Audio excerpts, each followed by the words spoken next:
Hey guys, this is a Patreon Q&A. If you would like to be in next week's video, simply check out the link in the description and you can sign up there. I'm also going to be going into spoilers for all of the series I'm going to be talking about. Majinboros asks, do you think Saitama going back in time and losing his character development by not remembering all of the events that had happened in the past chapters is just pointless? Why couldn't they just let him remember all the events so in the future he could just consider a different approach in upcoming fights or dilemmas? So I don't think it was pointless, and while he did lose the development from not having the experiences or the memories anymore, I think his overall character was very much developed by one in chapter 169 especially, and it more so let the audience know what Saitama truly is, or at least in my opinion. And I know I've said this many times in many different videos, but I just think it's been more so articulated in the latest chapter, and it's that Saitama is like the personification of absolute power, and that the audience maybe shouldn't necessarily look at him as like what a traditional character is. And I think that goes into why the story of One Punch Man is crafted the way that it is, with the interesting world and the interesting characters and the way that everything interacts with Saitama and the stakes that are built because of that. But before I go into that, let me just explain how Saitama lost his memories and what we learned of it in the latest chapter. So after Saitama successfully went back in time after Garo had taught him how to do it by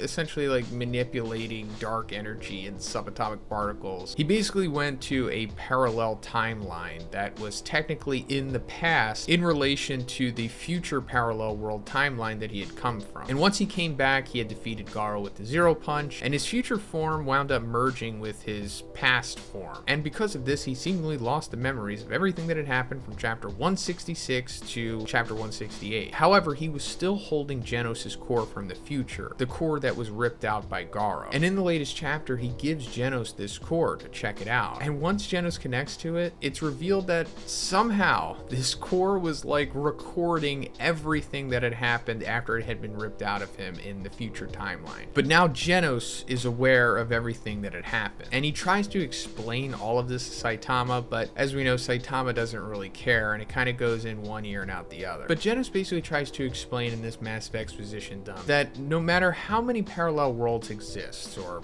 infinite timelines or whatever, there are none in which Saitama would be defeated by Garo and that Saitama would allow everyone to die. One way or another, he would either defeat Garo or he would find a way to transcend space and time to save everyone. And that basically Saitama will always transcend and manipulate the laws of causality. So this, along with the information that we got in the previous chapter about how Saitama's power is quite literally limitless, and that it will always essentially increase as long as you keep giving him an excuse to increase it, all of this together means that Saitama is infallible essentially, and that he will never lose, and that he will always technically do what is needed to win or come out on top. And this goes back to what I said about him basically being the personification of absolute power. And I think that this is the character development that was needed for Saitama, at least more so for the audience, if anything. So basically what I'm saying is that it doesn't really matter if he had those memories or not, because when you say it will allow him to approach fights or dilemmas differently, it necessarily wouldn't, because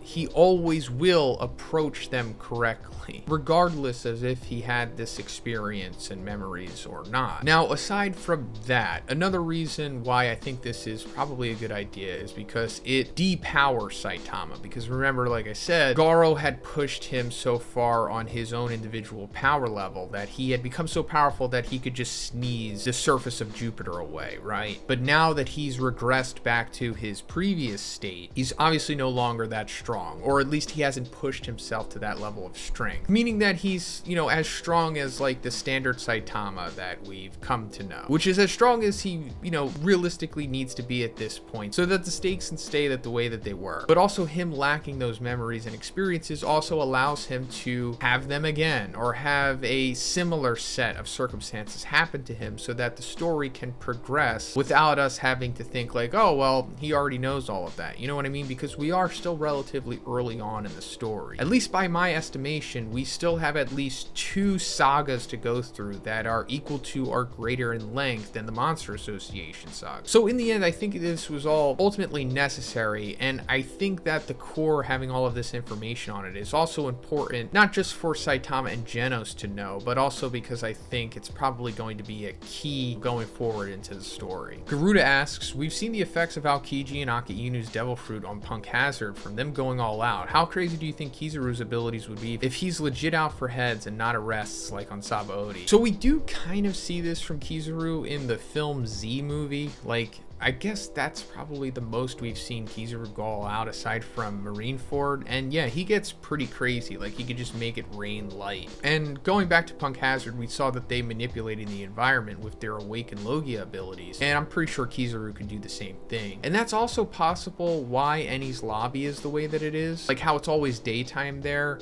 It's possible that that was manipulated by a previous user of the light fruit that had awakened it. Fernando P asks, do you think Blast was holding back against Garo because he was worried about the Earth being destroyed? Absolutely. I think it's pretty much implied by Blast that that was the case. Also, he wanted to get Garo away from Earth because he realized that he was for sure killing everyone with his cosmic radiation. Now, I don't necessarily think this means that Blast could have defeated him because we haven't seen enough from Blast, and we saw that Garo can, adapt to somebody's abilities and also get stronger on the fly. So could Blast have accommodated to that aspect of Garo? Because we saw how far he pushed Saitama, and obviously Blast is not as strong as Saitama, although pretty strong himself. So I think if Blast were to defeat Garo, he would have had to outsmart him and trapped him some way, maybe similar to how God is trapped. If not, then I guess Blast's team could have came in and then they all could have collectively sealed Garo or something.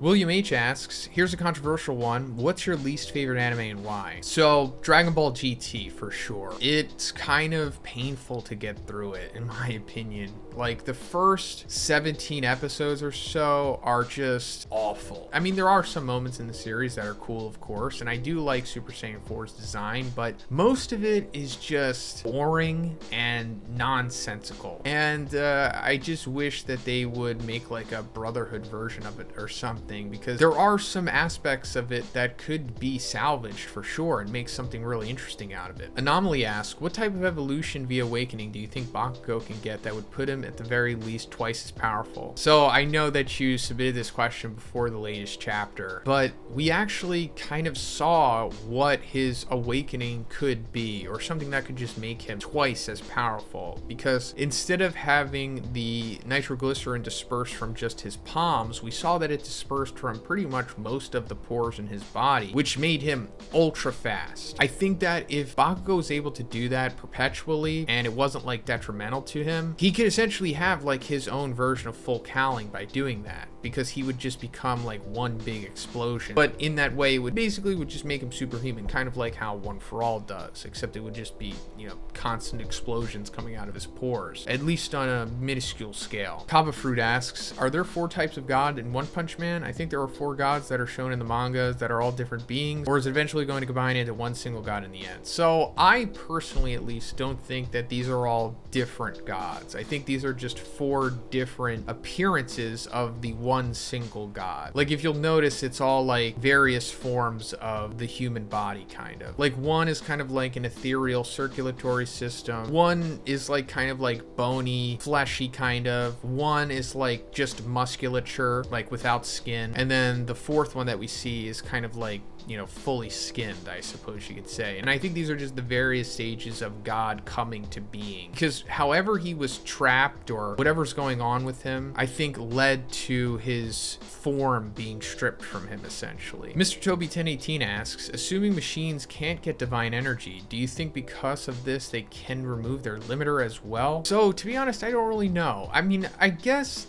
cyborgs maybe could remove their limiter because, there is a human aspect to them, but I also don't see why they couldn't receive divine energy. If Drive Knight is in fact a result of God's influence, I think that he probably could give divine energy to machines, or at least cyborgs. But to be honest, we just don't really know enough about this yet, as it's never really been made explicitly clear how this stuff works. But I would say that a cyborg, if anything, in theory, could remove their limiter if they tried, rather than just like a full-blown robot. Jimmy P asks, with the revelation of Blackbeard's devil fruit accretion, is it tangible for him to procure a mythical Zoan devil fruit despite them being borderline sentient? For example, Luffy's devil fruit. So I think it's very possible that he he could get one for sure, but it's also possible that he already has like a mythical fruit. Now, of course, we still don't know enough about exactly what Blackbeard is doing by getting these multiple fruits or how he's able to do it exactly, but depending on which theory you subscribe to, some theories say that he could get infinite devil fruits, and another says that he'll probably cap out around 3 and it'll be like a mythical fruit for sure. And some people speculate that, you know, if he is going to get one or if he already has one, it's kind of like something that's going to make him look like a hippo or something based on the hints that Oda has given us. But I really do think that he's going to get a 3rd fruit for sure, and it's going to be a Zoan of some kind because he already has like super powerful Logia, super powerful Paramecia, so it only makes sense that he would have like a super powerful Zoan for sure, right? Little Ferrari asks, do you think we will see Garo again sooner in the manga than the webcomic when we see him under the waterfall or fighting Suiryu? So that's a great question, and to be honest, I really don't know. We might see him in the next chapter because Murata said that chapter is the ending of the Monster Association / Garo arc, so we might see him for a little bit there. Like maybe, I don't know, Saitama like moves really fast and catches up with him before he's able to get too far away, and then he, I don't know, has like a little talk session with Garo or something, and then ultimately leaves him. Or Garo runs into somebody else, or I don't know, we just see Garo kind of talking to himself or something. I just really wouldn't be surprised if something like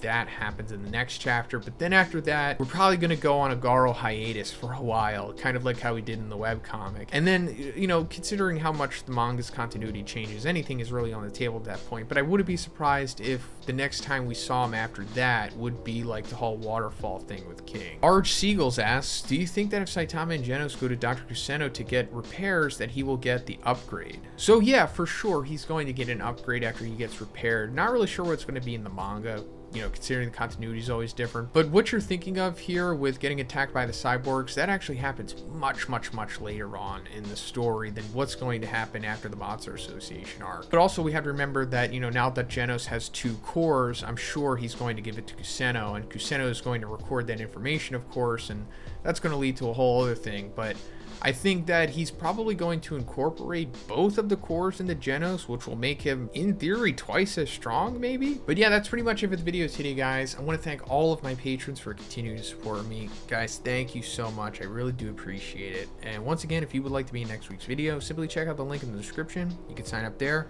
And if you liked the video, please give it a like and please subscribe if you haven't already. Have a great day, and I'll see you in the next one.